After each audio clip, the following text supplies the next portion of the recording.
Chapter 1.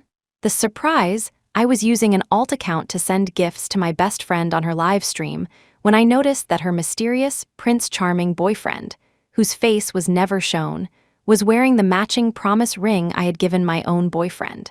I decided then and there to play their game, to be even nicer to them than before, all while hiding my true intentions. Later, my boyfriend would personally hand his lover over to the police before proposing to me. With a joyful smile, I would take back the ring I once gave him, and watch as he put on a pair of silver bracelets he could never take off. Chapter 1. A big thank you to your favorite cloud for the cruise ship thank you. After sending the gift, I watched as the glamorous streamer on my screen looked at the camera in surprise, her face breaking into a huge smile. Thank you, she said, her voice sweet as honey. Then I noticed the chat scrolling by at lightning speed. All hail the whale, top donor, I bow to you. 10,086. It was only then I realized that by using an alt account to support my best friend, I had accidentally become her #1 donor. Melly has no idea this is my alt account, I thought to myself, murmuring aloud. I'm going to give her such a surprise when she gets home tonight. What surprise? Jenna Wallace appeared at my side, drawn by my voice, and her eyes fell on the screen. Oh my God, Wills, you're way too good to Melody Archer. I turned to her and said. Of course Melly is my best friend, but as I was about to turn back, Jenna's expression changed. Confused, I was about to ask what was wrong when she pointed at the screen, her voice filled with shock. Wills, look, isn't that the ring you gave Shawn Turner? I looked at the live stream on my monitor and froze. I didn't even need the ring to know. I hadn't noticed before, but looking closely now, that hand. It was unmistakably my boyfriend Shawn's. It is, Jenna said, peering closer. It even has that little cloud you had me draw for the design. I was stunned, unable to believe what I was seeing. The ring worn by Melody's on-stream boyfriend was identical to the custom-made men's promise ring I had given to my boyfriend, Shawn. Chapter 2. The design of that ring was known only to me, Jenna, and the jeweler who made it. I gave it to my boyfriend the moment it was finished. I hadn't even shown it to Melody, my supposed best friend, and yet there it was on screen. Someone in the chat typed, "The streamer's CP must be a rich kid. That ring looks custom-made, not something we regular folks can afford." Faced with irrefutable evidence, I finally accepted the truth. My loving boyfriend and my most trusted friend were cheating on me. Together. How dare they betray me, after everything I'd done for them? After graduation, Shawn had successfully gotten into grad school with my support. He chose a university in my hometown because I was moving back for work. Though I called it my hometown, it was a major, thriving city with an excellent education system. Otherwise, a guy like Shawn would have never chosen to study here. As it happened, all 4 of us from our college dorm saw the potential for a great future in the city and were lucky enough to find jobs in the same place. We decided to rent an apartment together. I didn't need to rent, of course, but Melody, my best friend, begged me. The place she found was beautiful, conveniently close to my internship, and not far from Shawn's university, so I agreed. After moving in together again, Phoebe Chapman and Jenna became my close friends too, but I always treated Melody the best, a fact they often teased me about. Melody was a talent streamer, though as far as I knew, she didn't really have any talent. Worried she'd be discouraged by her lack of viewers, I secretly created an alt account to send her donations and moderate her chat, afraid she would stop me if she knew it was me. Who knew that today they would give me such a huge surprise? Chapter 3. Rage erupted from the depths of my heart, fueled by all the kindness I had shown them. I would make them pay. Seeing my fury, Phoebe and Jenna stayed quiet, keeping their distance. Do me a favor, I said, forcing myself to remain calm, trying not to take my anger out on them. Don't say anything about this to them yet, but they were even more incensed than I was. Are you serious, Wills? You're going to let this slide? Exactly, a scumbag and a frenemy aren't worth your time. I'm going to her stream right now, and I'll tear that shameless homewrecker apart. Seeing them so righteously angry on my behalf eased my own fury slightly. I almost laughed. What are you thinking? Do you really think I'm some love-struck fool? I said, my eyes narrowing. I just want to give them a taste of their own medicine. Ooh, so you're going to get revenge on the sly. Jenna was cut off by the sound of the front door opening. We quickly closed Melody's stream and pretended to be busy with our own things. Melody burst into the room, acting as if nothing was wrong. "Hey, sweeties, I'm back," she announced. "And I have some great news to share." Phoebe shot me a look, then asked in her usual friendly tone, "What's the good news? Tell us." "I got signed," Melody shrieked with excitement. We all responded with enthusiastic praise. "That's awesome. Tomorrow, I've booked a restaurant to celebrate. You all have to come. Of course, we'll be there." She went on, shamelessly bragging about her talent and looks. She even had the audacity to boast about how thoughtful her on-stream boyfriend was, right in front of me. Chapter 4. That night, Shawn called me for our usual good-night chat, acting completely normal. He subtly hinted again that he wanted me to introduce him to my parents. Originally, I wouldn't have minded. He didn't have many accomplishments or savings, but he was ambitious and treated me well. I didn't need him to build an empire. I just needed him to be good to me, to see a future with him. But now, Shawn had personally destroyed that future. Why on earth would I bring a man who had betrayed me home to meet my parents? I calmly made an excuse to turn him down. "Okay, whatever you say," he said, his voice full of understanding. I used to think Shawn's attentiveness was a sign of his love for me, a tenderness reserved only for me. Now I realized I was wrong. Compared to how he would pick up food that was right in front of Melody and feed it to her, the affection he showed me was nothing but a hollow performance. I went back and carefully watched all of Melody's old vlogs. Her on-stream partner, Shawn, appeared frequently. It turned out I had been betrayed long ago, and like a fool, I'd been kept completely in the dark. Worse, they loved to diss Shawn's ex-girlfriend in the videos. After comparing the details, I realized I was that ex-girlfriend. Shawn said he had no real feelings for me, that Melody was his true love. He called me the simp. He claimed that because the simp was so infatuated with him, showering him with designer clothes and luxury watches, even following him to his grad school city, he felt sorry for me and agreed to date me for a while out of pity. I scoffed as I watched the last video, Chapter 5. Shawn Turner, that scumbag, he was a freeloader with nothing to his name, yet he had the nerve to pose as a rich kid on a live stream. How pathetic. At the same time, I laughed at how naive I'd been. If I hadn't stumbled upon the truth, I would have kept believing Shawn truly loved me. After all, he'd pursued me for 6 months, been completely devoted during our relationship, and had recently been dropping hints about proposing. Now I saw it clearly.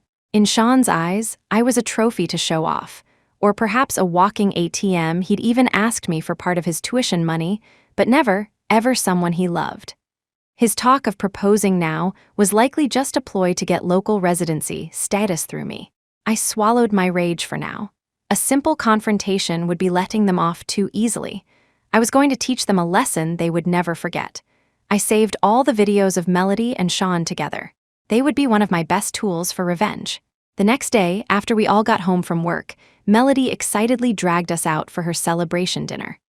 When we arrived, I saw that the restaurant she'd chosen, while not top tier, was still far too expensive for a small-time streamer with no real following to afford.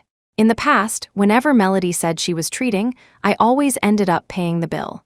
This time, I had no intention of being the sucker. I glanced at Phoebe and Jenna, who both gave me a subtle shake of the head. They weren't going to suggest we split the bill either. Jenna's look was clear. She wanted to show off by picking such a pricey place, so let her pay for it. Perfect. I nodded to myself.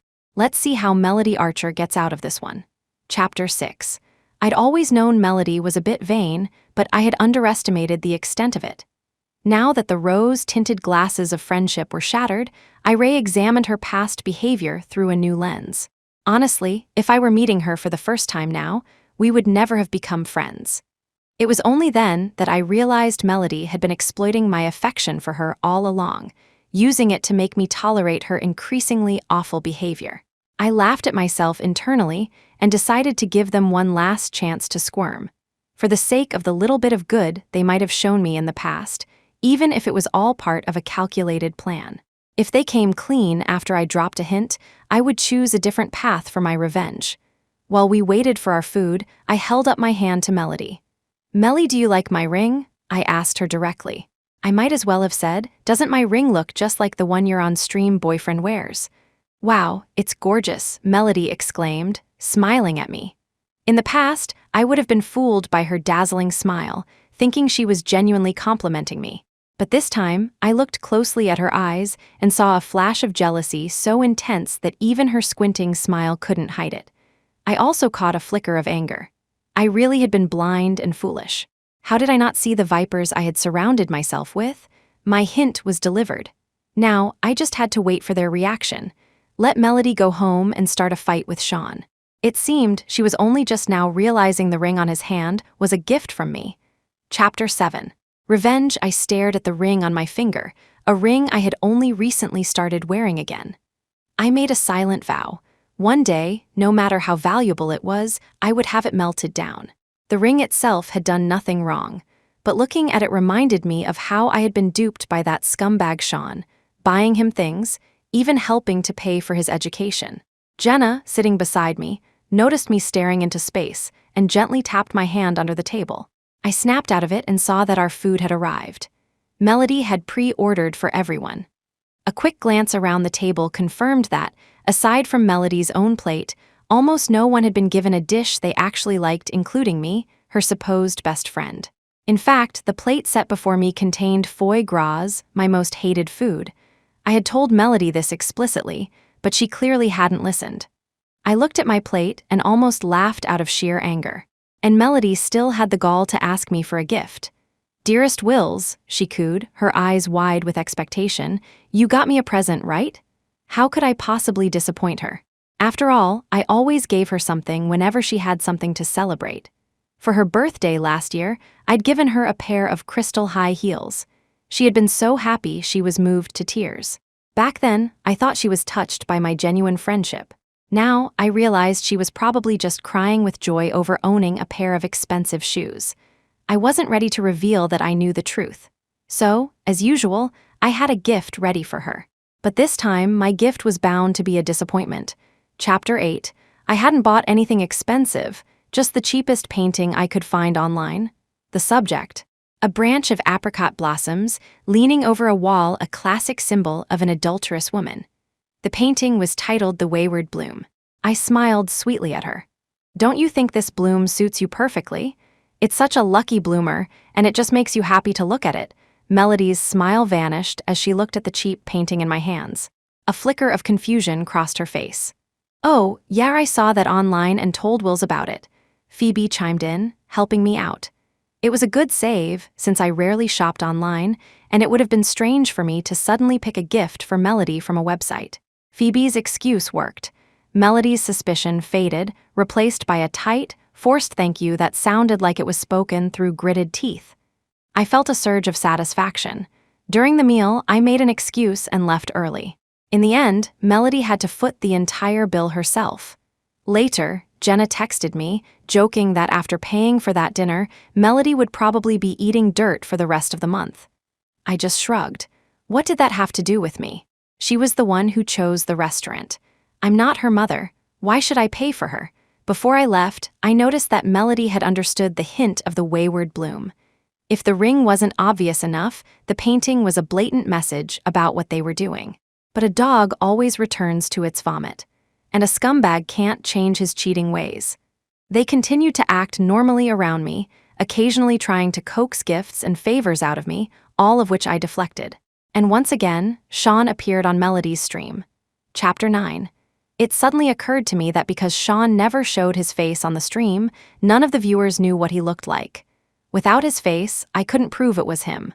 And if I couldn't prove his identity, the pile of videos I had collected would be useless. So, when I found out they were attending an offline fan meetup together, I called my cousin for help to get me inside.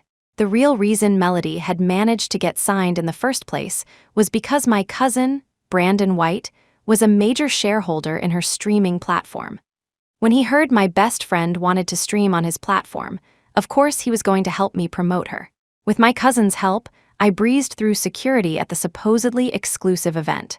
Once inside, I witnessed Melody and Shawn playing a couple's game on stage. I raised my phone to take a picture. The assistant Brandon had sent to guide me not only didn't stop me, but also thoughtfully called over a professional photographer. I had the photographer take high-definition photos of Shawn and Melody kissing. Looking at their blissful smiles, I felt nothing but a bitter sense of irony. I had given them their chance. Since they loved secrets and thrills so much, I would give them a revenge of the same kind. They would surely love it. With that thought, a sense of relief washed over me and a small smile touched my lips. Just then, my cousin walked up beside me. He teased, "Looks like your best friend has a boyfriend." Then I told him, "That man is my boyfriend." My cousin froze. When the reality of the situation sank in, he exploded with rage, looking like he was about to charge the stage and strangle them both. Chapter 10. Takedown. Thankfully, he was a man who had seen his fair share of drama. He knew this wasn't the time or place to cause a scene and managed to compose himself. He was about to order his bodyguards to drag the two of them out. I stepped closer to my cousin, stopping his order and quickly explaining my plan. But Brandon was still furious that I had been humiliated on his turf. He insisted on teaching that scumbag and his trashy girlfriend a lesson himself. I couldn't talk him out of it, so I agreed to let him help me with my revenge. But since Shawn wasn't part of his world, I asked him to focus only on punishing Melody. He resisted at first, but when I told him I wanted to handle the scumbag myself, he reluctantly agreed. My cousin was a powerhouse in the live streaming industry. No one knew better how to make a streamer pay a painful price.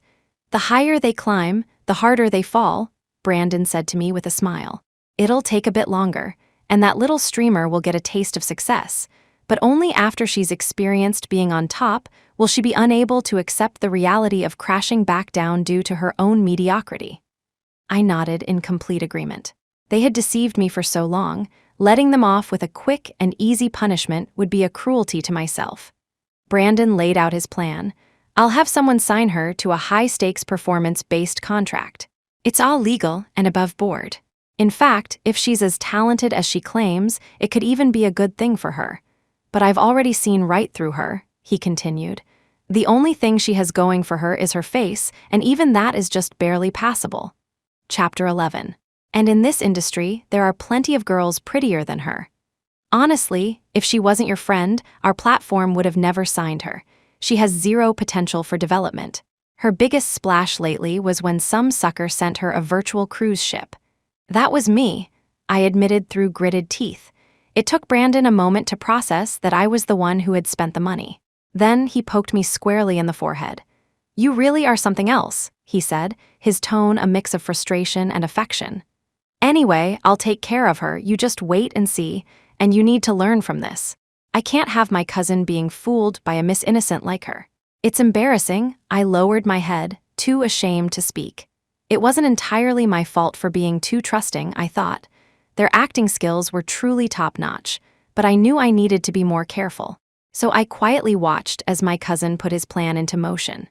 Since Brandon had agreed to only handle the Miss Innocent, he took a new angle after I told him that Shawn was a grad student who was supposed to be swamped with work, which was why I never suspected he had time for an affair.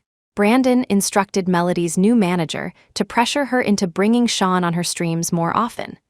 Let's see how this time management guru handles his schedule now. As it turned out, Shawn actually pushed aside tasks from his advisor and cut back on time with me, his girlfriend, just to appear on stream with Melody. Perhaps the live stream really fed their shared vanity. Melody didn't even need to be pushed. She started streaming for at least 8 hours a day on her own, and Shawn would constantly pop in to get his face on camera. Brandon watched with a look of cynical amusement. Chapter 12. This situation gave me an idea. I took the news of Shawn's streaming activities and posted it all over his university's online forum. The fact that I was his girlfriend was common knowledge at his old college, and he had frequently bragged about me to his new classmates. So the story of him being an on-stream CP with another woman quickly caused a stir at his new school. He assumed I didn't have contact with any of his new classmates. So even as the scandal grew, he thought I was oblivious and kept it from me, continuing his nightly good-night calls as if nothing was wrong. Furthermore, because I had trusted him so completely in the past, he never worried about me checking his phone. He was so confident that he'd wave his phone around in front of me with the forum page still open. But he didn't know that, while I would never cross the line of invading his privacy, my feelings for him had once been real. I wanted to be a part of his life, so how could I possibly be completely ignorant of his campus affairs? Even now, he was still so arrogantly confident in his deception. It made me feel ashamed that I had ever liked someone like him. But then again, what I liked was the facade he created. Looking at his true face now only made me feel sick. Listening to his honey-laced lies as he wished me good night, all I wanted to do was hang up the phone. Of course, a bit of gossip wouldn't be enough to hurt a scumbag like him, but I did something else. I found one of his academic rivals and had them leak the information to his advisor. Chapter 13. New advisor. I knew Shawn's advisor far better than he did. Professor Finch was an old family friend, and I suspected the only reason he'd accepted Shawn as a student in the first place had something to do with me being his girlfriend.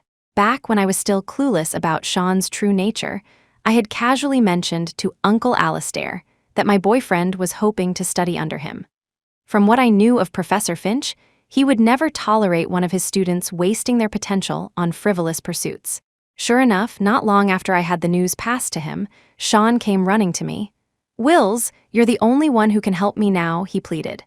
"My advisor is kicking me out of the project group, but the project is almost finished. It's a huge loss for me to be removed at this stage." I played dumb. "But I don't know how to help you with your project. What can I do?" My advisor, Shawn, stopped mid-sentence. I scoffed internally, so he remembers. I had never told him that his advisor knew me. His deliberate choice to study under Professor Finch was no coincidence. He had planned it all along. He knew our families were connected, but instead of asking for my help directly, he had manipulated the situation so I would offer it myself. What a brilliant schemer. Realizing his slip-up, Shawn quickly changed the subject. And just like that, I was off the hook. After all, he hadn't actually asked me for anything, had he? But I never imagined his shamelessness could sink to even greater depths. Chapter 14. Shawn actually went to Professor Finch and claimed he had been absent so often because I was sick and he had been taking care of me. He said he desperately wanted to participate in the project, but he just couldn't because of my illness. I thought he must be truly desperate to come up with such a pathetic excuse. Then it hit me. If I were still in the dark, and Professor Finch called to verify his story, I would have absolutely covered for him. I had a tendency to be overly understanding. Just like how I had put in a good word for him with the professor without him even asking. He was betting that I would lie for him again. Unfortunately for him, he guessed wrong this time. Not only did I refuse to cover for his delinquency, but when Professor Finch called, I told him everything. Shawn was a cheating scumbag. The professor was furious. He immediately told me he would not have a student with such poor character under his supervision. I told him it was a personal matter and shouldn't affect his professional judgment. But then, Professor Finch revealed something new. Shawn's undergraduate record was decent, and he had written one impressive paper, which was why he had reluctantly accepted him. But now, Shawn couldn't keep up with the research project at all. Every task assigned to him was done so poorly that the senior students had to redo his work. He had been planning to kick Shawn out anyway. I immediately agreed that, my personal feelings aside, if Shawn lacked the ability, he certainly didn't deserve to be my uncle's student. Chapter 15. University professors are remarkably efficient. A few days later, Shawn was complaining to me about his new advisor. Over this period, I noticed he was subtly probing, trying to figure out if I had been in contact with his former advisor. I continued to play dumb. So, when he told me about the switch, I was prepared. My feigned shock and concern were flawless. "Oh no, how did that happen? Will this affect your graduation?" He quickly reassured me. No, it won't affect graduation. It's just that this new advisor isn't as good as my old one. Even now, he was still trying to manipulate me into doing things for him, but I had anticipated this. I had the music player on my phone open to the song I used as my ringtone. The moment he started his spiel, I secretly pressed play and pretended to answer a work call, brushing the matter aside. Shawn's change of advisors was a done deal. Meanwhile, there was news from my cousin.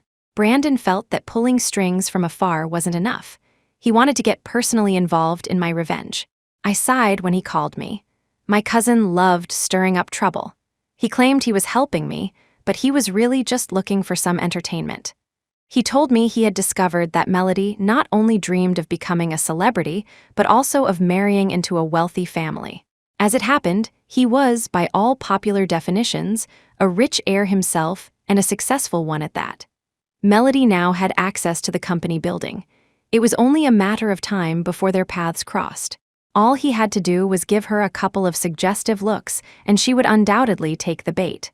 Chapter 16, The Bait He Chuckled on the Phone. Hey, Wills, imagine this. What do you think your boyfriend would do if he found out the little tramp he's seeing was fawning all over me? Wouldn't he just explode? Heh heh, I laughed along weakly.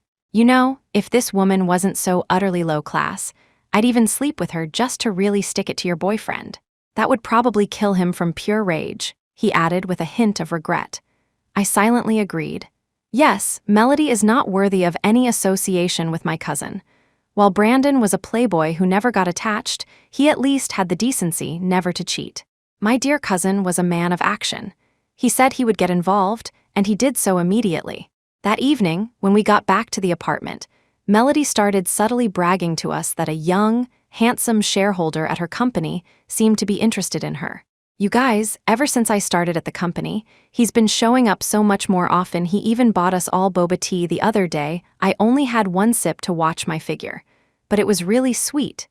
Jenna, who didn't know about my cousin's plan, actually thought some rich guy was into Melody and eagerly asked for details. Really? Tell me everything. In reality, I could tell what she was really excited about was finding out which rich guy could possibly have such terrible taste. She listened to Melody's embellished story for a while, completely captivated. Later, she secretly came to me, worried. If a rich guy really has fallen for Melody, will it mess up your revenge plan? I had to tell her about my cousin's involvement. She burst out laughing on the spot and said she absolutely had to hear how this played out. Chapter 17. My cousin worked fast.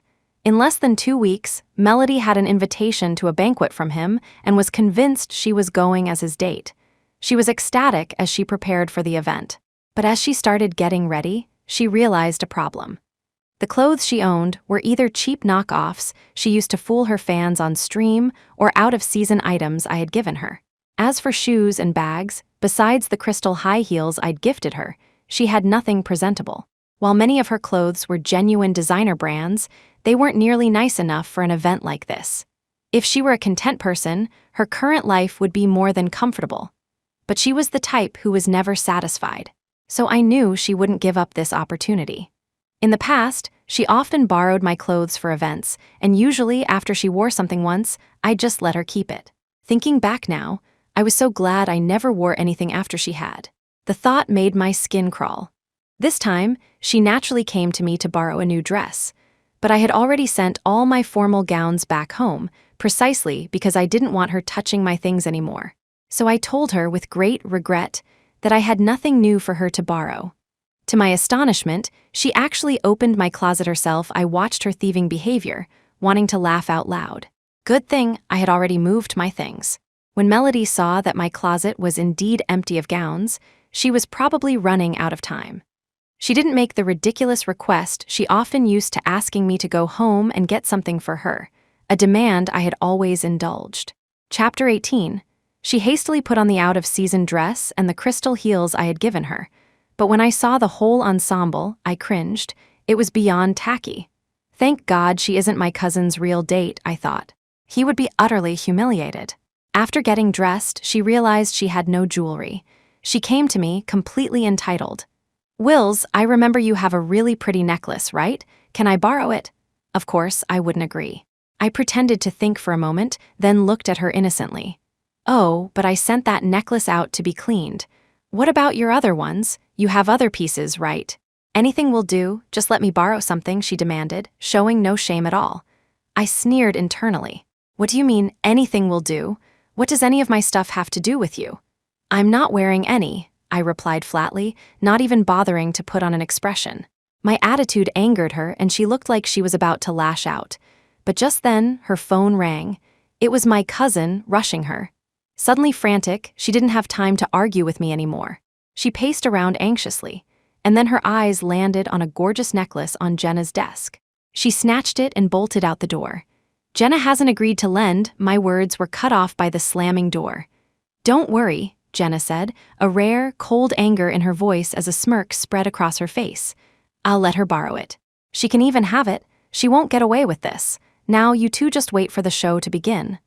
Chapter 19, Payback. Phoebe and I looked at Jenna, curious. She raised an eyebrow and revealed the truth. That's my new design. It's just a prototype, so to prevent any damage, all the diamonds on it are cubic zirconia. She continued, since she likes that fake necklace so much, let her wear it to the banquet. Taking without asking is stealing. She's a thief now. If she gets laughed at, she deserves it. Exactly, I said calmly. Phoebe added, I heard from a senior at my company that at a past annual party, a project manager carried a fake bag and her rival called her out in front of everyone. She was the center of attention all night, and people were still gossiping about it a month later. She couldn't take it and quit, and that's just an advertising agency. Melody is in the influencer world, right? Jenna, you're right. She won't get away with this. It's fine, I'm not bothered by this little thing. It's not the first time she's taken my stuff, I'm used to it. You don't have to comfort me in such a roundabout way. I'm genuinely looking forward to the show, Jenna said with a shrug. Phoebe countered, it was different before. This time she basically robbed you right in front of your face. Don't worry, I assured them. My cousin will get justice for Jenna. She's going to have a much worse time than that project manager at your company. Your cousin is that powerful? Can we find out what's going to happen to Melody? Jenna asked, her eyes wide with anticipation. Chapter 20. I can ask my cousin to give us a play-by-play, I said with a playful smile. I sent Brandon a few texts, and he readily agreed. Not only that, but since the banquet was just a casual get-together for young people, he said he might even record a video for me if he had time. I shared the good news with my friends, and we all eagerly awaited the video. Not long after we finished dinner, I received a message from my cousin. Phoebe and Jenna huddled around as I played the video. In the clip, Melody was arrogantly confronting a girl in front of her. How dare you laugh at me, I'll have you know. I'm Mr. White's date, you better watch out. Miss, spreading rumors has consequences, the girl interrupted, clearly warning Melody to back off. But Melody wouldn't listen. Furious at the girl's haughty demeanor, she raised her hand to slap her. The other girl was no pushover. She blocked the slap with one hand, grabbing Melody's wrist. Then she openly mocked her. I wasn't laughing at you before. I just thought it was hilarious that you came to our modern fashion party in an out-of-season dress with such a tacky combination. I couldn't help but smirk a little. Yeah, I couldn't stand it either. Not only is your fashion sense tragic, but you also wore a fake necklace to our party. Have you no shame? Another voice chimed in. And you have the nerve to call yourself Mr. White's date, a toad lusting after a swan's flesh. How delusional, Chapter 21. Hearing the blunt truths from the people around her, Melody couldn't take it anymore. First, she looked down at her outfit in disbelief, then tugged at the necklace around her neck. Enraged, she tried to shove the girl holding her wrist. The girl let go and sidestepped. Melody, propelled by her own momentum, crashed straight into the champagne tower. Glasses shattered everywhere. Shards of glass fell on her, and her dress, now soaked in champagne, wrinkled up, making her look even more pathetic. The crowd erupted in laughter. Melody looked up at the sea of mocking faces, then, like a drowned rat, scrambled towards the exit and fled. The video ended there. I closed the video, thoroughly satisfied. My two friends, having enjoyed the show, went back to their own things. Only then did I notice a few more messages from my cousin. First off, to be clear, I never told her she was my date. I just gave her an invitation. Who knew she'd be so desperate? Clearly just trying to land a sugar daddy. Well, her dream of marrying rich is officially crushed today. Everyone in our circle has been warned. She even had the nerve to ask me why she didn't see me at the party. LOL, the moment I saw her at the entrance, I was so horrified I hid behind my friends the whole night. No way I was letting her see me. I was laughing so hard I could barely breathe. As I was about to reply to him, Shawn called. Hey, Wills, have you had dinner yet? His fake, solicitous tone made me want to throw up. Chapter 22. Ghostwriter. I forced myself to answer patiently. Just finished. He then launched into a complaint about how his new advisor was exploiting him, making him do menial tasks like cleaning the lab, but excluding him from all the important projects. After a bit more whining, he finally got to the point. He wanted me to write his thesis for him. Of course, he wasn't that direct. He hinted at it, sending me a bunch of useless reference materials and asking me to help organize them into a paper format. He said if anything was missing, I could just ask him for it. In reality, he was telling me to find all the research and data myself. He mentioned that some specific data might be hard for him to obtain, but that I might have access to it. Then he showered me with compliments. I kept my expression neutral, but inside I was thinking, has he lost his mind? Did hanging out with Melody rot his brain, asking someone to ghostwrite his thesis? The nerve, and he had the audacity to tell me, to imply I should do it. Did he really think I was as brainless and morally bankrupt as he was? Even back when I was genuinely touched by him and agreed to be his girlfriend, I would never have done something so absurd. I shook my head, holding the phone. Shawn had truly degenerated. He was no longer just a scumbag, but a piece of human trash. He used to have some ability, or I wouldn't have been interested in him in the first place. Now, all he had left was his face, and even that was starting to look haggard. A sarcastic smile played on my lips. I was about to refuse him, but then a new idea struck me. Chapter 23. While he continued his manipulative spiel, I opened the files he had sent. They were all publicly available information that anyone could find. So he wanted me to write a brand new thesis from scratch, and all my hard work would be passed off as me just helping to organize. I found the situation utterly ridiculous. Pretending to be reluctant, I agreed to his request. A new plan was forming in my mind. Shawn and I had the same major in college. In terms of professional ability, I was just as capable as he was. I didn't go to grad school simply because I didn't need to. My undergraduate degree was from a top university. What I needed now was work experience. After my internship, I would be returning to my family's company.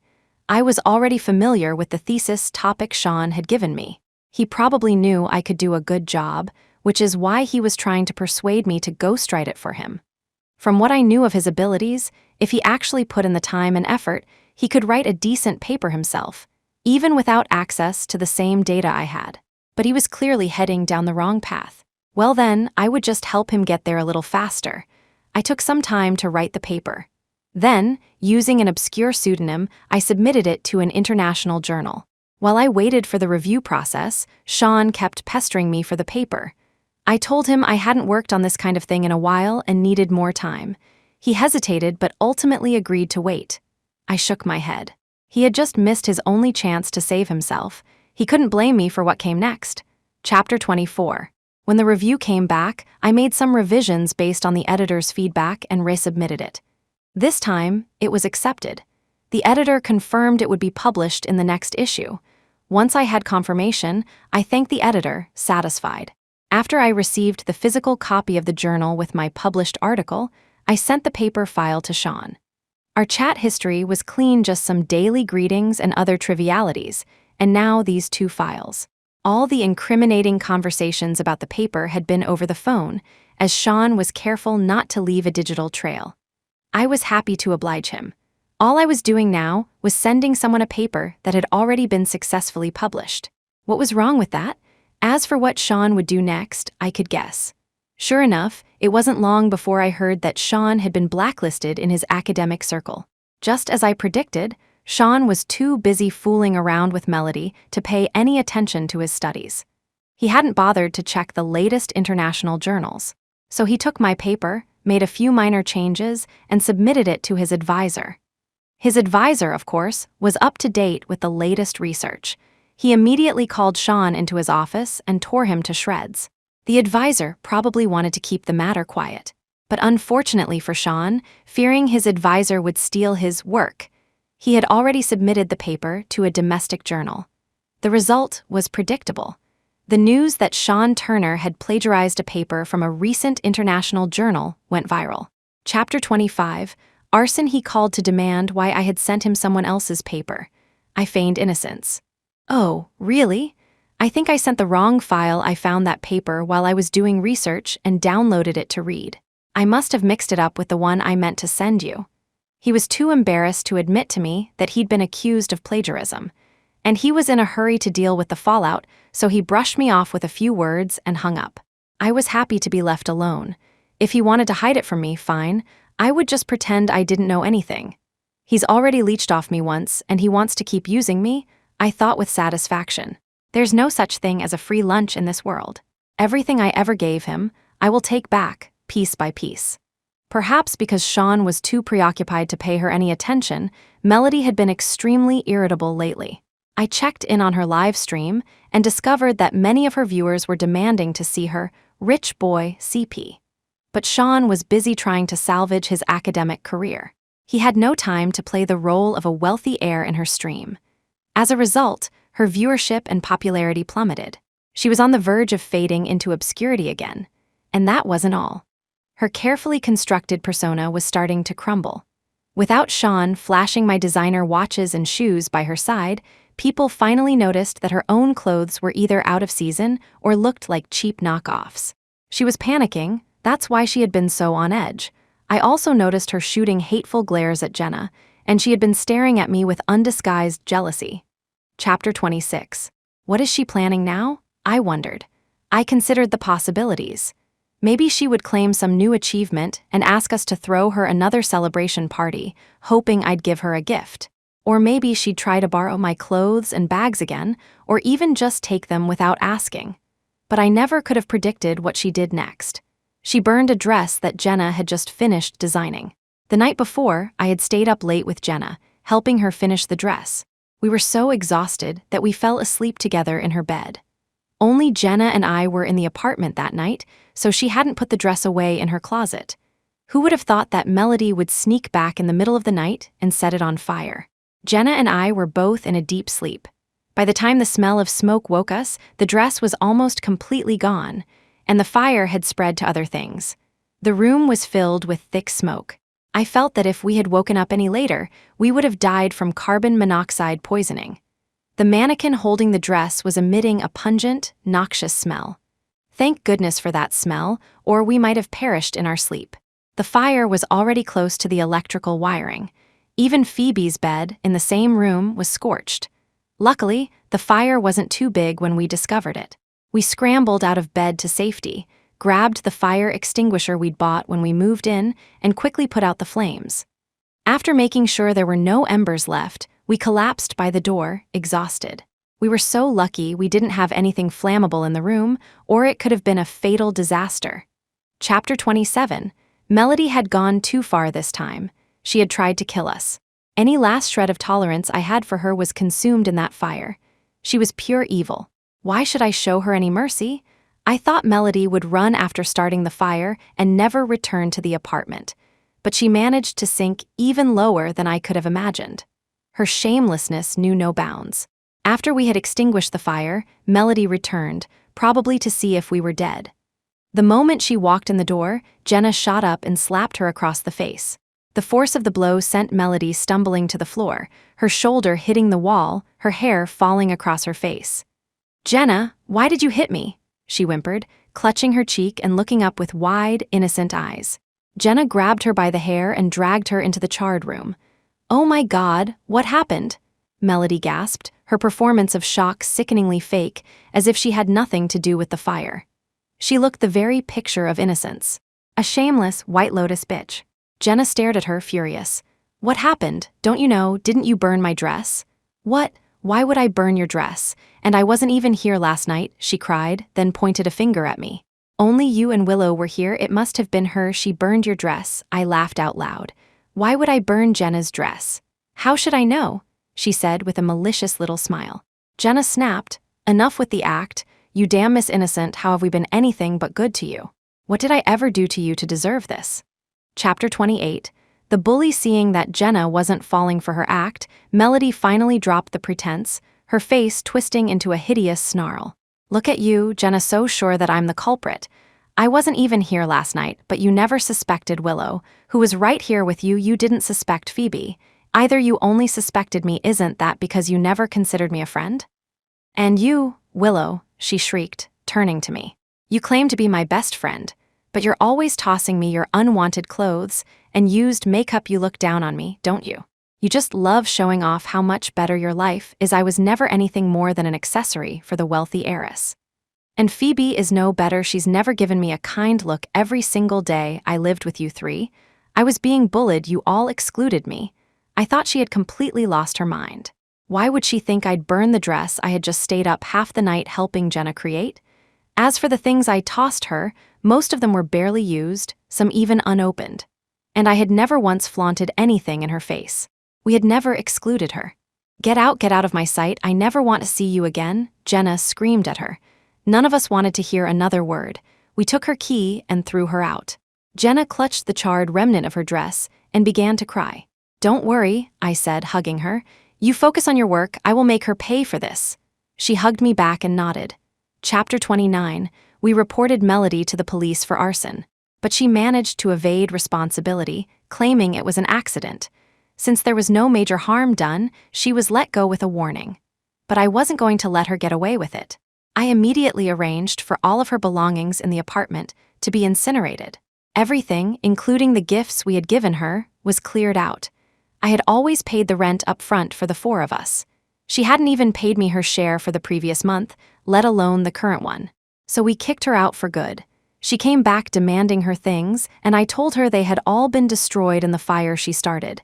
I asked her for the $800 she owed for rent. She denied it, then blocked me. Fine. Then I'll collect this debt another way. I contacted my cousin. While I was planning how to deal with Melody, there was a new development with Shawn. Knowing Melody would run to him, I started keeping an eye on Shawn after we kicked her out. And what did I find? Shawn was already trying to hit on someone else. I was about to go and warn the senior student he was targeting when I realized she was no fool. So, I decided to sit back and watch the show. In the end, Shawn, whose intelligence seemed to be rapidly diminishing, did not disappoint. He had been temporarily blacklisted from the academic world and was probably looking to make some quick cash by finding a job, hoping to return to his studies after the scandal died down. The senior, Sandra, tricked him into believing there was a great job opportunity in another state, and he fell for it hook, line, and sinker. He probably thought he was so charming that no woman could ever deceive him. Chapter 30. He didn't even tell me he was leaving town. He lied and said he would be in the lab for a few days and wouldn't be able to contact me. I was already numb to his deceit. The quickest way to deal with him was to just mumble, "uh-huh," a few times and say nothing more. He was eager to get to his interview and was happy that I didn't ask any questions. He set off for the other state, full of excitement. After he left, I found Sandra. Not to warn her this time, but to enjoy the show with her. I watched as he excitedly chatted with Sandra, who then gave him the contact info for a so-called HR representative. He proceeded to send a long, self-important message to the contact. In reality, there was no HR rep, and the company had already gone bankrupt. The contact was just one of Sandra's alt accounts.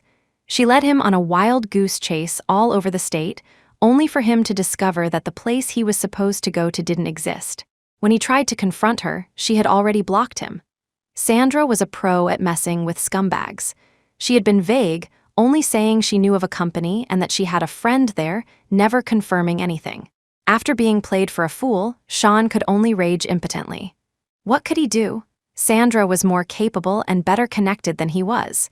She had only mentioned a good company. She never guaranteed him a job. He slunk back to school with his tail between his legs.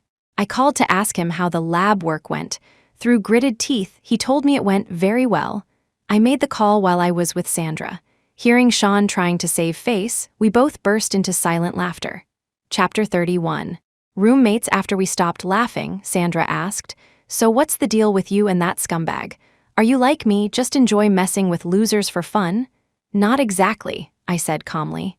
"As for our relationship, let's just say, to put it in terms you'd understand, I'm the rich girlfriend from the university forum rumors." "No way you're his girlfriend. Then who's the person he's living with now?" Sandra looked at me, shocked. My eyes narrowed with suspicion. Living with someone, he's living with someone else? Yeah. He tried to hide it and play the poor guy about to be dumped by his girlfriend card with me, but his perfume is so strong, it's obvious he's living with a woman, Sandra said, leaning in closer. "You don't have that scent on you. Shawn is a true scumbag. I thought he was just flirting around, but he actually has a mistress and he's living with her. Sandra started to offer her condolences. I waved her off. It's fine, I already knew. And I know the person he's with is my former best friend. I came to find you today because I knew Shawn was about to get played, and I wanted to watch. All right then, you don't seem heartbroken, so I won't say anymore. You're full of surprises, don't worry. I won't tell that scumbag you know he's cheating. As far as he's concerned, I never saw you today. Sandra held up her phone with a QR code. Add me on social media next time there's a good show, I'll call you. Sounds good. Thanks, you beautiful, kind-hearted soul, I said as I added her. We had some boba tea together and then went our separate ways. Chapter 32. As soon as I got back to the apartment, I started investigating Shawn's living situation. I had always wondered why he never suggested moving out of the dorms to live with me. At the time, I thought he was trying to save money, or maybe he felt our relationship wasn't at that stage yet and didn't want to cause gossip. Now I understood. It was because he knew I would never agree. Or even if we did live together, I wouldn't sleep with him before marriage. So he never asked. Melody was a different story. Their whole affair was probably based on that anyway, so of course, they had no reservations. Now that we had kicked Melody out, she would have begged Shawn to take her in. And that scumbag, lusting after her, would have eagerly moved out with her. I barely had to look. A quick search on his university's forum revealed tons of recent photos of Shawn with hickeys on his neck and scratch marks behind his ears. It was obvious he was constantly with a woman. The students on the forum just assumed I was the one leaving the marks. But as the person involved, I knew very well that whoever was doing it, it might not even be Melody, but it certainly wasn't me. I had never given that scumbag a hickey. Holding hands, hugging, and kissing were our limits. At this moment, I couldn't help but feel a strange sense of relief. Although I had been good to the scumbag, I had never given him 100 of my trust, and my feelings for him were never at a can't live without you, till death do us part level. Otherwise, the pain I'd be feeling now would be unimaginable. Chapter 33. But just because my heart wasn't broken didn't mean I wasn't hurt.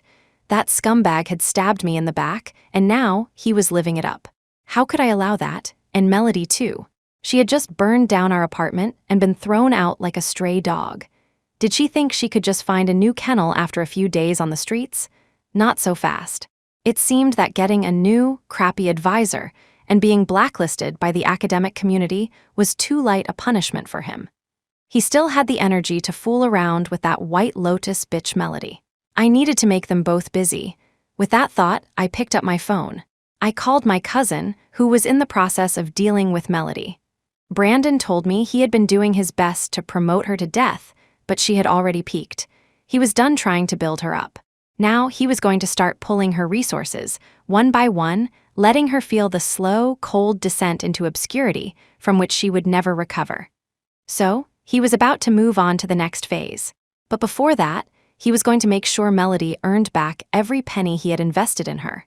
For the near future, those two lovebirds would have no time for leisure. Melody would have to practically live at the studio. I wondered how long Shawn's lease was. Whatever time was left on it would be wasted. I nodded, impressed. As expected of my cousin. In his hands, Melody's fate would be far worse than anything I could have orchestrated myself. I might cause her some physical or material damage, but the psychological torment he could inflict would be on another level. With that, I decided to hold off on my own plans for the cheating pair. But I never expected that even though I wasn't looking for trouble, Melody would come looking for me. Chapter 34. Sold and still counting the money on the first of the month, Phoebe, Jenna, and I went to our favorite boba tea shop, just like we always did. We had debated whether to go. It was a tradition Melody had started, and now she was out of our lives. But it had become our tradition, too. In the end, we agreed that we shouldn't let Melody ruin our lives. If we let her actions make us uncomfortable, then she would win. So we decided that if we were free, we would go to our usual spot for boba and then have a nice dinner together. Since the first of the month fell on a weekend, we set off happily. We had just sat down with our drinks when Melody appeared before us, dressed to the nines. Thanks to a stylist, her outfit, though a bit over the top, at least made her look like a normal person and wasn't a total assault on the eyes. However, wearing sunglasses indoors on a cloudy day was just plain idiotic. We ignored her and continued sipping our tea, chatting and laughing as if she didn't exist. Unsurprisingly, Melody was the first to crack. Seeing how happy we were, she dragged a nearby chair, creating a loud, screeching noise that jarringly interrupted our conversation. Phoebe covered her ears. "Melody, are you insane?" "Yes, and now that I'm away from you bullies, I'm doing great. My anxiety is finally gone," she declared, tilting her chin up arrogantly. Chapter 35. The people around us turned to look. Jenna immediately tore down her victim facade. "Cut the crap, Melody, we're the bullies. Then what are you? An arsonist and an attempted murderer. When you snuck into our apartment in the middle of the night to set my dress on fire, nearly burning us all to death, you didn't feel any anxiety then. You didn't remember you were the victim. If I hadn't been able to remake that dress in time for the competition, believe me, I would have skinned you alive." A few girls who had been inching closer to support Melody against us quickly backed away, looking at her as if she were a monster. One timid girl, probably afraid Melody was genuinely unhinged, even left the shop entirely. Melody didn't care about the onlookers or Jenna's accusations. Hearing about the dress, she just smirked. "That dress of yours. How much could it possibly be worth? I've been wanting to say, your designs are hideous. You should take a look at what I'm wearing. Your work can't even compare to a single thread of this. Maybe you should get some inspiration from my style, instead of making such tacky things," Jenna scoffed. I completely understood her disdain. I knew Jenna was a brand designer for a renowned fashion company. To her, the clothes Melody was wearing were probably just barely passable fabrics. Chapter 36. Melody, seemingly provoked by our dismissive attitude, pointed a finger at us. "You just wait once I have the time. I'll deal with you all. I'm not some unknown streamer anymore. My new company is heavily promoting me. I'm making hundreds of thousands a day now. I don't have time for you." At this, she started laughing maniacally again. Her mood had swung back to elation. She probably felt she had truly made it and was reveling in showing off in front of us. Watching her gloat, I felt a deep sense of satisfaction. "Laugh all you want, you ignorant White Lotus. These busy days of yours might be your last happy moments." Hearing her claim she was making hundreds of thousands a day, I actually believed her. My cousin Brandon's methods were well known in the industry. If he wanted Melody to earn back his investment, he would certainly find a way to make it happen. So, the fact that she was being sold by him and was happily helping him count the money came as no surprise to me at all. After her tirade, Melody strutted out of the shop. I cheerfully watched her go, rushing off to make money for my cousin. Once she was gone, I told Phoebe and Jenna the truth. Thinking back on Melody's smug expression, they both burst into laughter, nearly spitting their boba tea all over me. I just shook my head and let them be. Melody was busy trying to be a top influencer, working herself to the bone to build her fame. With his partner in crime gone, Shawn was even more desperate to find a job. But who would hire him now? Chapter 37. The opportunity. Everyone around him knew his infamous story. Besides people like Sandra who wanted to toy with him, who would be willing to help? What company would want to hire someone with such a tarnished reputation? In the end, he came crawling to me. He thought I was still in the dark, so I played along. I kindly recommended him for a position at my company. This was all part of my plan. I was preparing a grand gift for him. The thought of his eventual downfall filled me with glee. He wanted a higher position, but I told him the only opening was at the same level as me. He would have to start from the bottom, as an intern, just like me. Whether he could stay or get promoted would depend on his own abilities. He had no other choice but to agree. On his first day, he was immediately ridiculed by the other colleagues. In this day and age, news travels fast. Everyone knew about his plagiarism scandal. I could see he wanted to defend himself, but no one mentioned him by name. He had to swallow his pride. Otherwise, he would just be admitting guilt, which would be even more humiliating. Especially in front of me, he couldn't admit to what he had done. And he couldn't blame me for sending him the paper, because anyone with a brain would know that his pile of public data could never produce that thesis. The last time he asked me about it, I had sent him a Word document of organized data to shut him up, cementing the story that I thought he just wanted help with research, and had accidentally sent him a paper I downloaded for myself. Chapter 38. As everyone knows, new interns usually start with grunt work.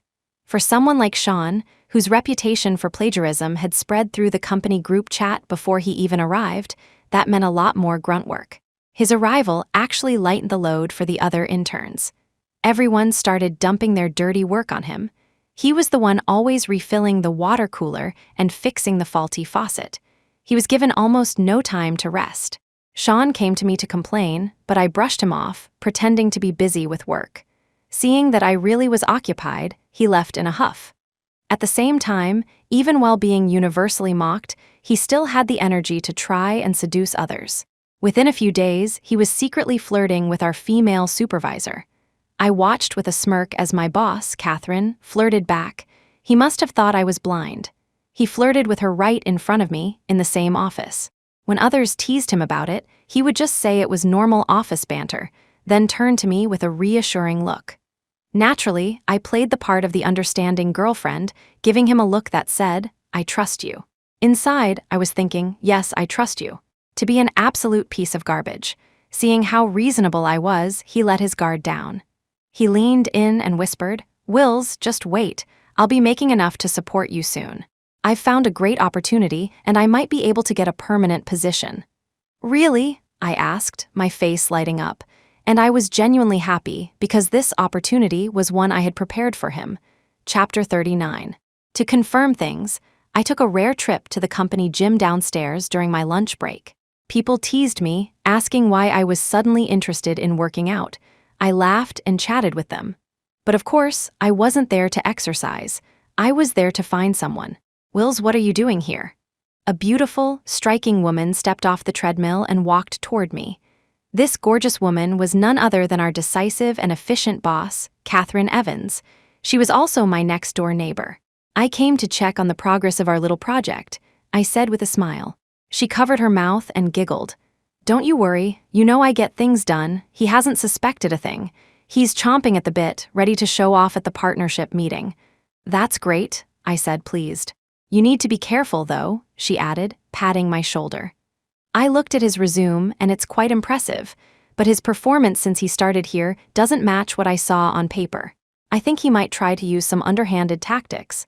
He probably has a habit of taking advantage of people close to him, and you're the only one here he knows well. And for confidentiality, this is the only project I can trust you with, so he'll have to come to you to get the finished product. I looked up at her and winked. "I'm counting on it. I already have everything prepared for him." My neighbor, Kat, nodded in satisfaction.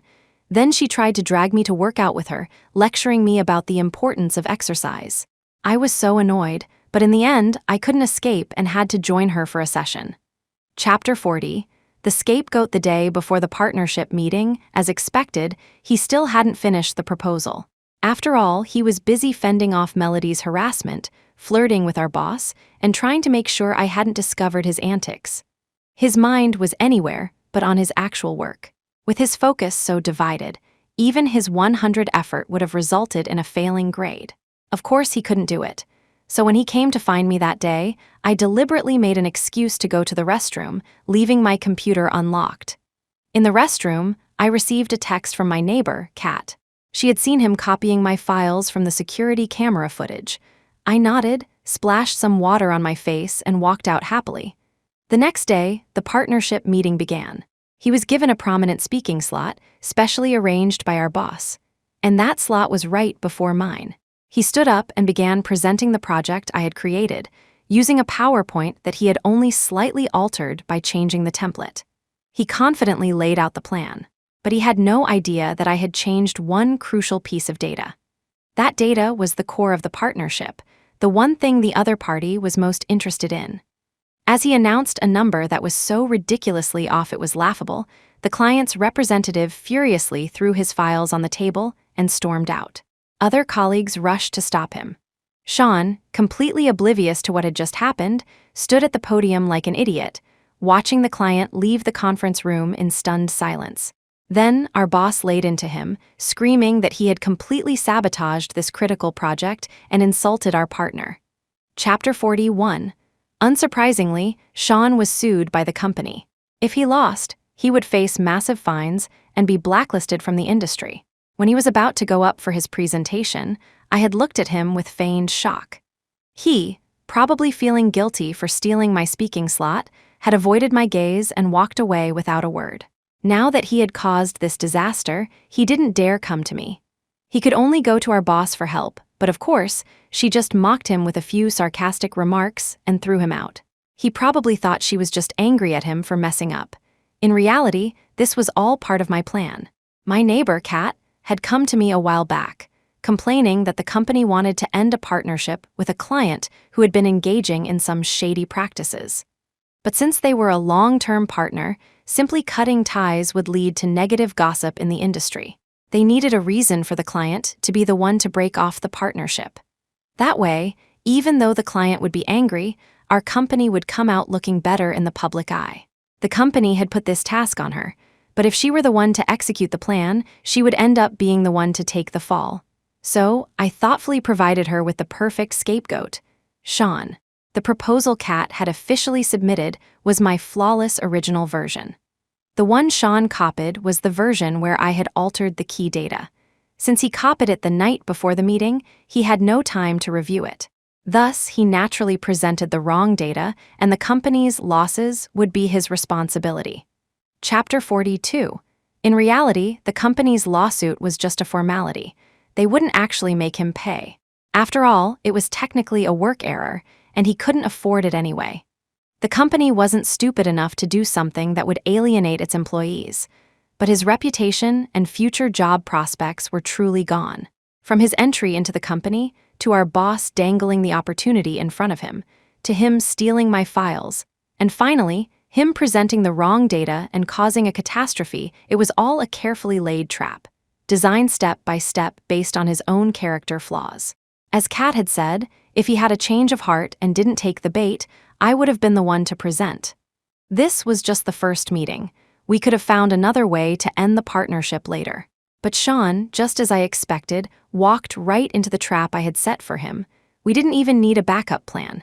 He had brought this all upon himself. If he hadn't shamelessly come to me for a job, he never would have ended up at our company, and none of this would have happened. But that's just the kind of person he is. Always looking for a shortcut instead of earning things through hard work. He could have had a decent future if he had been willing to climb the ladder step by step, but he always wanted to take the easy way to the top. He had a good woman by his side, but he was always looking to leech off others.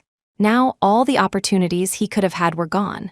He could have graduated smoothly, but instead he wasted his time, got a new advisor, and now had a major mark for plagiarism on his permanent record. Chapter 43. Fake singing. If he had just been willing to work hard and lower his expectations a little, he could have found a decent job. But he was always dreaming of hitting the jackpot. First, he was tricked by Sandra into traveling to another state for a non-existent executive position, and then he was lured into our company to be a scapegoat. He never stopped to think that such pie-in-the-sky opportunities wouldn't just keep falling into his lap. If he hadn't betrayed me, based on how well he treated me before, I would have at least let him go with a clean break. If he had remained ambitious and capable and had been willing to build a life with me honestly, I would have eventually taken him to meet my parents. Now, because of his scumbag behavior, he had not only incurred my secret revenge, but also the wrath of Sandra and my neighbor, Kat. Was Melody the only woman who truly cared for him? But thinking about it, how could someone like Melody have a sincere bone in her body? What woman could truly accept her man being someone else's boyfriend while living with her? To put it bluntly, Shawn was just another tool for Melody to use. While Shawn was busy flirting with other women behind Melody's back and mine, Melody wasn't showing him any loyalty either. With her popularity declining, she was desperate to maintain her status, or maybe just to cash in while she still had some fame. She had already found herself a sugar daddy. He was a nouveau rich type who had gotten rich overnight from a property demolition payout. Underneath the flashy gold chains, he was just a worthless thug, and so ugly you couldn't possibly be seen with him in public. Melody was only with him to coax him into sending her gifts on her stream. Chapter 44. But doing so was a breach of her contract. So, when my cousin found out, he immediately had the company sue her. I never told her to do anything like this. It's best to cut ties with her completely before she corrupts my other streamers, Brandon told me calmly after he heard the news. This is her last desperate struggle. That guy is just playing with her. Once he gets what he wants, he'll stop spending money on her. When this last bit of fame fades, she'll know the pain of being completely forgotten. Furthermore, her actions have damaged my company's reputation. The amount she'll have to pay will be decided by the law. According to the performance-based contract we signed, she won't get away with less than a few million. A debt of several $1,000,000. Melody could sell herself and still not be able to pay it off. I couldn't wait to see her downfall. And Melody, fearless as ever, even after being sued by the company that owned her streaming platform, had the nerve to go on her stream and play the victim. She even brought her CP, Shawn, on with her to cry about how the company was exploiting her, forcing her to stream every day and promote products constantly. She claimed she didn't even have time to drink a sip of water. She was immediately ridiculed by other female streamers. On her stream, she did nothing but show off. She never properly promoted a single product. She called herself a talent streamer, but never demonstrated any actual skills. And now, she dared to call herself a hard worker. The genuinely dedicated streamers collectively mocked her. The controversy ironically gave her a small boost in popularity, though her chat was filled with nothing but hate comments. Chapter 45. Goaded by the fans of a music streamer, she rashly claimed she could sing better than their idol. She was immediately challenged to a PK battle. She chickened out on the spot and ended her stream. The next day, she foolishly challenged the music streamer again, claiming she hadn't been prepared the day before and that the spontaneity had affected her performance. She said she had taken a day to prepare and was now reissuing the challenge. The other streamer was genuinely talented and unafraid, accepting the challenge immediately. The PK battle began. The music streamer's performance was powerful and beautiful. But surprisingly, Melody's singing was also incredibly good. However, something felt off. Her voice didn't sound like her own. In the end, she actually scored higher than the other streamer and started gloating. But one of the other streamer's fans happened to be a professional lip-sync analyst. After careful comparison, they flooded her chat. "Hey streamer, your lip-syncing is a little off, it hit me." Of course, she was lip-syncing. No wonder the voice didn't sound like hers. Some of her more rational fans also noticed. But her die-hard fans didn't care, blindly praising her. Her chat devolved into a chaotic argument. She was still trying to deny it when a figure appeared behind her. A young, stylishly dressed woman stepped into the frame and bowed to the camera. "I'm very sorry," the girl said gracefully. "I'm a music student. I didn't know this woman hired me to help her lip sync. I thought she just wanted to sing a duet with me. The pay was good, and I need to make a living, so I agreed. I had no idea she was doing this." Chapter 46. Rock bottom, the girl then turned to Melody. "To the lip-syncing streamer, I've already refunded your money. Please check your account. And in the future, please don't ask music students to do this kind of thing. Our school doesn't produce people like that. I also suggest you stop doing this. It's a desecration of music. I see your tag says talent streamer. If singing is your supposed talent, you might want to change that. When you were practicing with me under the guise of a collaboration, your pitch was so off it was in another time zone." With that, the girl left. The chat was now filled with comments ridiculing Melody. The moderators couldn't ban people fast enough. Mixed in were furious messages from the other music streamer's fans. Her screen was completely overwhelmed with condemnation. At the same time, internet sleuths started digging through her old streams, tearing apart her talented goddess persona. They declared that since she started streaming, her only skill was showing off. She had no other talents. Even more damaging, because of the increased scrutiny, many people finally noticed that her clothes were either worn repeatedly or were obvious fakes. Her rich girl facade was brutally ripped away. Someone even pointed out that the few genuine designer pieces she wore didn't even fit her properly. One dress was clearly meant for someone taller and with a better figure. On her, it just looked awkward. Some of the clothes were so tight around her waist they looked like they were about to burst, which cheapened the whole look. Chapter 47. All I could say to that was, the public eye is indeed sharp. I am taller than Melody, and while my figure isn't perfect, it's much better than hers. So of course, my clothes didn't fit her. I had suggested she get them altered, but she insisted it wasn't necessary, claiming we had the same body type. She claimed to be a streamer, but she never watched what she ate or managed her figure. She had a lot of fat around her waist, and her hips were wide and her thighs were thick. By normal standards, her figure was fine. But for a streamer, she was far from meeting the requirements. Her figure wasn't even as good as mine. Her entire image was propped up by expensive clothes and accessories. Now that it was revealed that most of them were fake, her own flaws were laid bare for all to see. There was nowhere to hide. With that, Melody was completely finished in the talent streaming world. Once the dust settled, the company, no longer fearing accusations of silencing her, officially banned her from the platform. Her belongings were thrown out of the company building. Even more hilariously, because she had been neglecting Shawn lately, he had given up the apartment he was renting. If she hadn't saved a little money, she would have been truly homeless, sleeping in a park with the mosquitoes. Others might not know, but I knew why Melody became a streamer. It was because she had no other skills. She had barely scraped into our university, getting into the easiest major. She had only ended up in our dorm because we weren't all in the same department. Chapter 48. Now, to survive, she needed to make money. With no other skills and no desire to work as a waitress or dishwasher, her only option was to continue streaming. My cousin's company was still in the process of suing her. What other platform would take her? In the end, Brandon told me that no legitimate company would sign her. But she found her way onto another platform, making money through suggestive content. She spent her days chatting with creepy old men about unsavory topics. Sometimes they would demand she take off her clothes. She had to endure all sorts of vile, insulting comments, forcing a smile and agreeing with them. Sometimes her stream would be shut down for crossing the line. In short, she was on the verge of a complete breakdown. During her streams, the makeup on her face was caked on thicker than plaster, but it couldn't hide her lifeless expression. She looked worse than a ghost, and she would have to endure this for some time. Once the psychological torture had done its work, she would receive a court summons and have to start paying back my cousin's company. I watched her stream for at least 10 hours a day, starting in the dead of night, only to earn a pittance in donations. I didn't feel sorry for her at all. I only felt that she was despicable. She had brought this all on herself.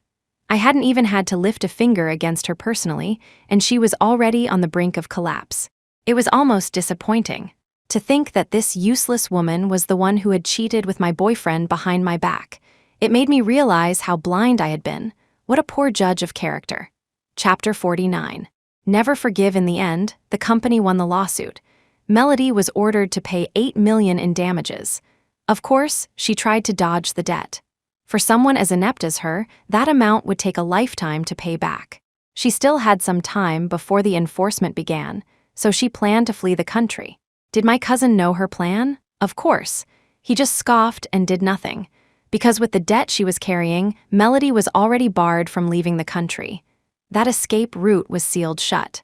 We weren't professional debt collectors, so I gave my cousin an idea. He sold her debt at a discount to a specialized collection agency. It was better to recoup the initial investment and let the professionals handle the rest. And they were indeed professionals. Within 2 days, they had completely stripped Melody bare of everything she owned. She was just short of being thrown out on the street naked. The cheap apartment she had just rented was now being used as a temporary dorm by the collectors. They made it clear that if she didn't pay, they had plenty of ways to deal with her. When we transferred the debt, we had specifically told the agency that our relationship with Melody was not amicable, so they shouldn't hold back. And they certainly didn't. They used whatever methods were most effective. They even recorded their collection visits. Knowing we had a grudge against her, they kindly sent us copies. That's how I was able to witness so much of Melody's misery. Furthermore, to prevent her from running and hiding, they had people following her. Chapter 50. And through that, I learned a piece of news that made me cheer inside. Melody had tried to blackmail Shawn for money and ended up getting sent to the police. There was even a video. In the footage, Melody was screaming at Shawn, "Give me $8 million or I'll go tell Willow that you've been sleeping with me all this time. Go ahead, tell her, let's see if Wills believes you or me. Don't forget, you two have already had a falling out. You're not her most trusted best friend anymore, but I'm still her loving boyfriend. Who do you think she'll believe?" Shawn retorted smugly. Melody laughed. Ha ha ha ha, you think I'm that stupid, that I didn't leave any evidence. I've recorded everything. If you don't give me the money, just wait for me to expose your affair to Willow. Let's see how her precious boyfriend handles her revenge then. She took out her phone and played a video of them together. Melody, you're insane, you recorded that. Shawn lunged for her phone. Yes, I am insane, I have nothing left, it's all because of you people, Melody shrieked, deftly dodging him. Even if you grab my phone, it's useless, I've already uploaded it. If you don't give me the money by tomorrow, it will be all over the internet, then you, Shawn Turner, will be famous. Melly, calm down, we can talk about this, Shawn said, his tone changing as he tried to sweet-talk her. Chapter 51. I'm in that video too, if it gets out, it will hurt you more than me, Melody laughed again. Do you know what I've been through? Let it get out for me, it's just one more scandal. Who cares? It might even get me some new followers. I have nothing to lose. The only one who needs to worry is you. Don't you want to marry into the Vance family? If this video gets out, let's see how you'll ever walk through their front door. The video showed Shawn pretending to agree. They went into a hotel together, and then it cut off. I thought I would have to wait for my cousin to tell me what happened next, but the next day, I was summoned to the police station. And it was Shawn who had the police call me. This was beyond absurd. My boyfriend sends his mistress to jail and then has me come bail him out. And that mistress was my best friend. I didn't know how Shawn had the nerve to call me, but he did. And then he told me a story. He claimed Melody, in a twisted act of revenge against me, had drugged him, forced herself on him, and then blackmailed him for $8 million, threatening to tell me everything. He told the story with such sincerity that if I didn't already know the truth, I might have actually believed him.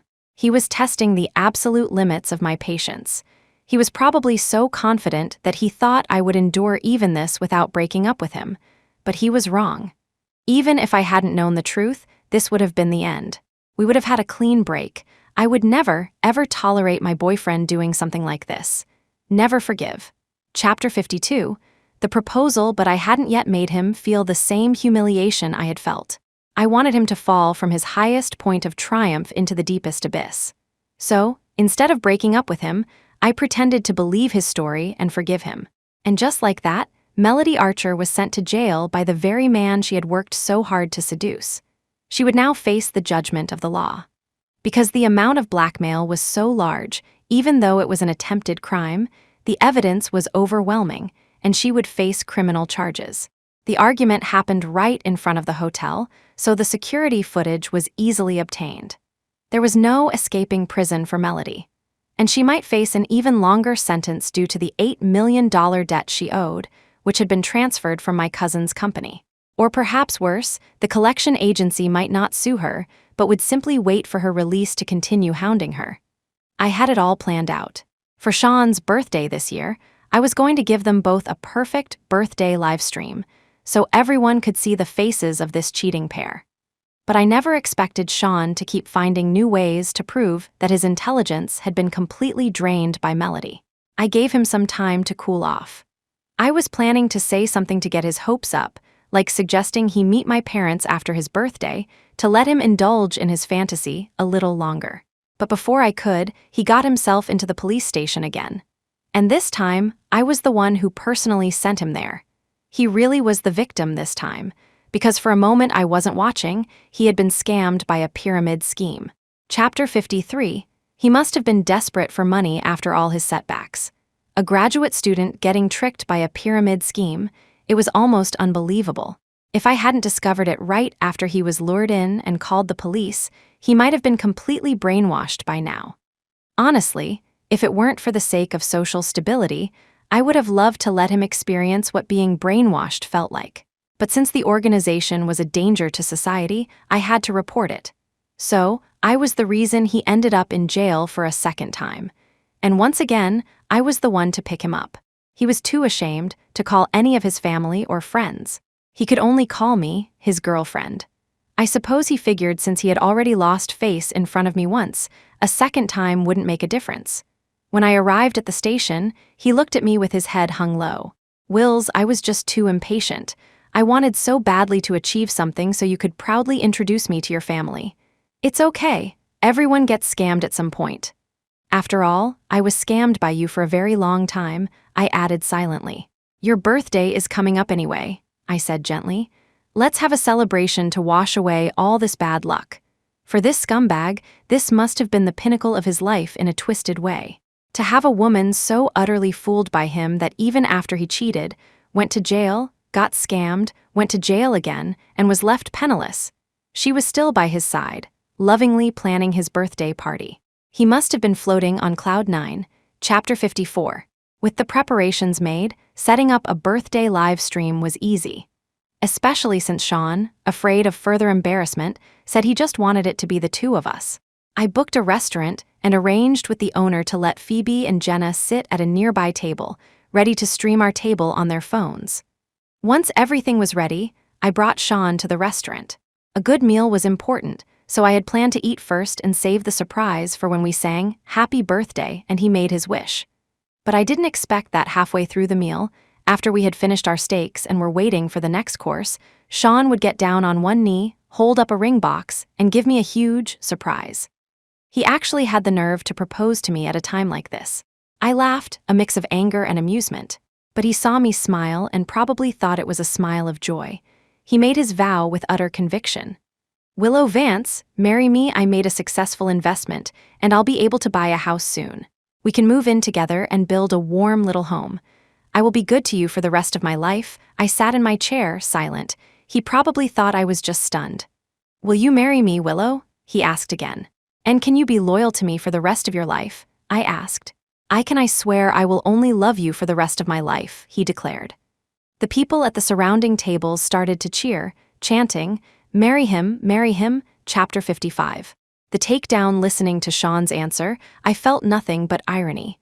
I raised my hand and removed the matching promise ring from my finger. Then, with a bright smile, I said to him, give me your hand. Today, all of this finally ends, I thought. Shawn's proposal just made my revenge even more perfect.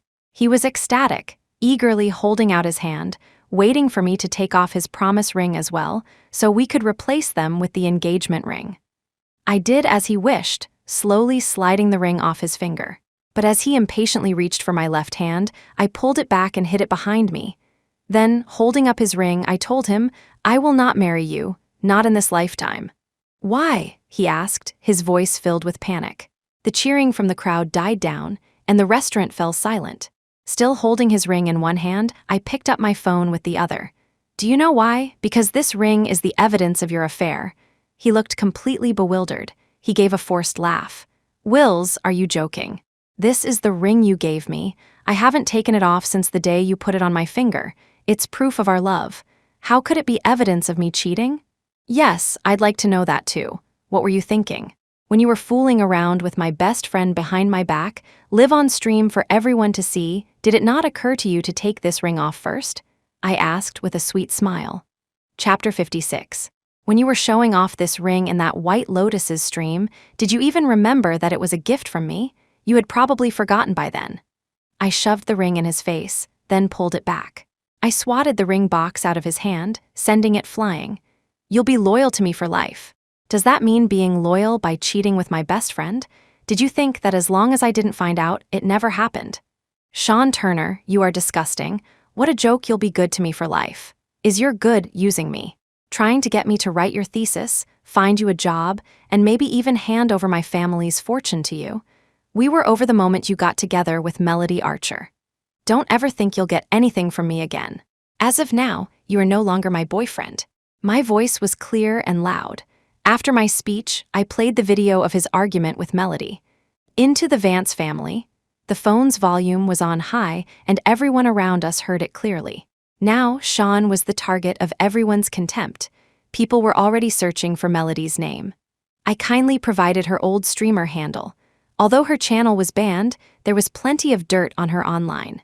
Whoa, so this guy is that streamer's rich boy. CP, was he leeching off his girlfriend to build his rich kid persona? A guy at a nearby table, probably shocked and not thinking, blurted out. I nodded and confirmed his suspicion. Yes, you're right, but don't worry, I will get back everything I gave him. I won't let this scumbag get away with it. Chapter 57. Good for watch out, a girl shouted. I had already noticed. Shawn had completely snapped. He shot up from his kneeling position and lunged at me with a raised fist. But I wasn't going to just stand there and let him hit me. I dodged to the side. I knew I couldn't win a fight against a 6-foot-tall man like Shawn. At best, my self-defense training would only help me evade him for a little while. Shawn's eyes were bloodshot. Seeing me dodge, he came after me again. He was like a rabid dog trying to tear out my throat. How pathetic. So weak that he had to resort to attacking a woman. We were together for a long time, I thought. Even after his betrayal, as much as I wanted revenge, I never wanted him dead. But right now, he wants to kill me. In that case, why should I care what happens to him? I grabbed a wine bottle and threw it at him. It shattered on the floor, slowing him down. A shard of glass cut his face.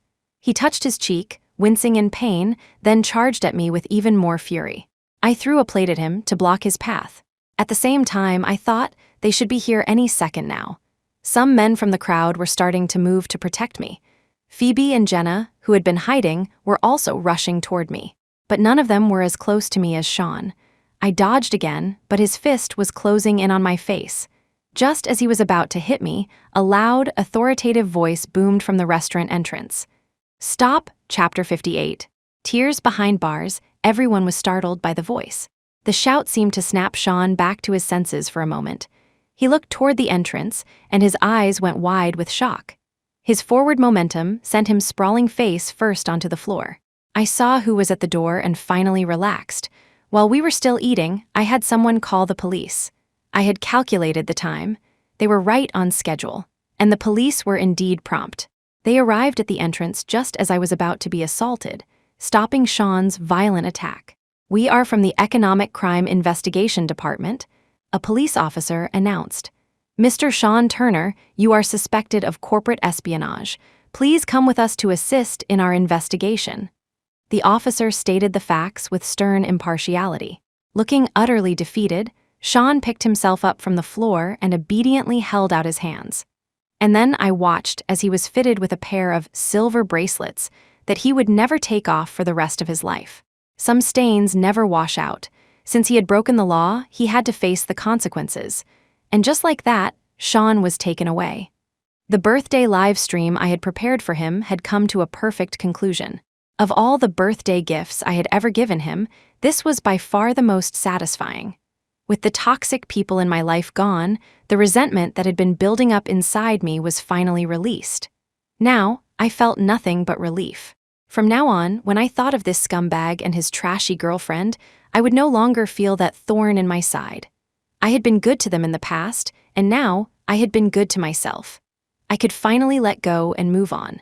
Chapter 59. After he was taken away, Phoebe and Jenna rushed over. "Wills, are you okay?" "I'm fine."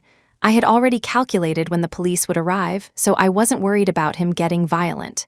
I knew that after my whole speech, regardless of whether he proposed or not, he would lose his mind and try to attack me. "I wouldn't have dared to do this without police protection," I explained. "How did you know the police would come?" Phoebe asked. I smiled. Because that was also part of the grand gift I prepared for Shawn, I was the one who had them called. I've been keeping an eye on Shawn's activities. A big move like buying a ring couldn't possibly escape my notice. I just didn't expect him to be in such a hurry to propose, especially since he just got out of the police station. I guess he thought I was still infatuated with him, and my gentle act made him feel invincible. He probably didn't want to risk losing his chance. I was originally going to play some videos of him at his most arrogant to contrast with his current failure. His proposal saved me the trouble, but the timing was perfect. The police still arrived right on time. Jenna then asked, "Wait, isn't Shawn broke? He said he made an investment. When did he have an investment? Where did he get the money for a diamond ring?" "Ah, for that, we have to go back to a little trap I laid for him a long time ago. When I got Shawn the job at my company, I was worried that when he stole my project files, he might also try to access other information on my computer." Chapter 60. So I planted some fake company secrets on my computer.